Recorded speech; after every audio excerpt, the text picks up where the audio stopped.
Hi, Diocese of Bethlehem. I am Melissa Amator. And I'm Renee Amator. We are both members of Trinity Episcopal Church in Easton. And I identify as a cisgender lesbian woman.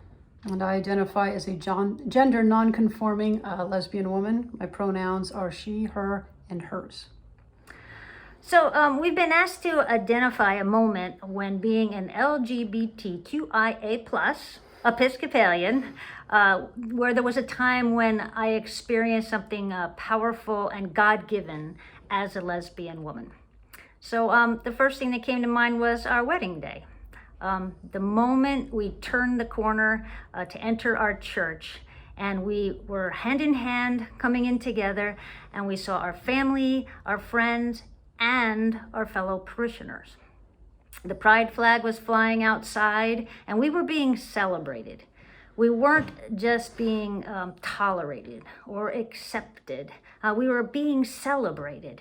And then we went off to the Holy Land for our honeymoon, and we walked the places where Jesus walked as a married couple. The other thing that really came to mind for me was that being an out lesbian woman was helpful in the prison Bible study that I facilitated prior to COVID.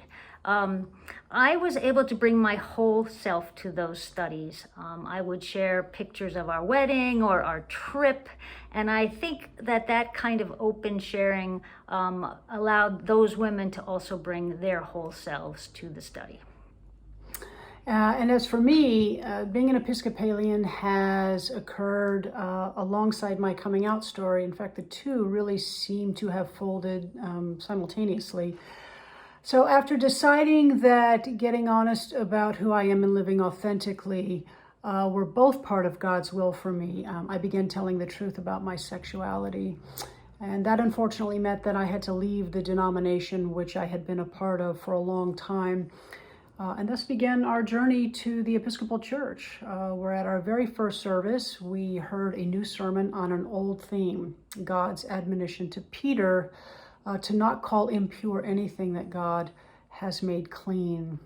And within the sermon, this particular portion of Scripture was reclaimed, essentially, to dignify God's beloved within the gay communities of the 1980s amidst the AIDS epidemic.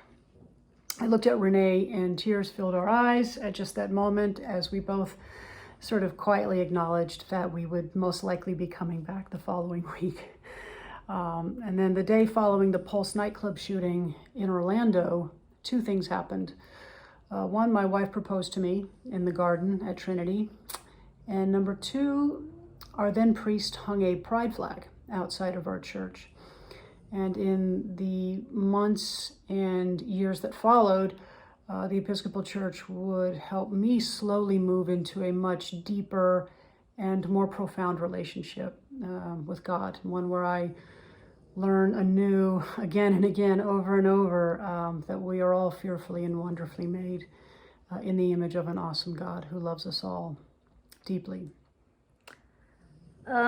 But the most powerful and God-given thing, being in love and being married to this woman. God bless you. I'll second that.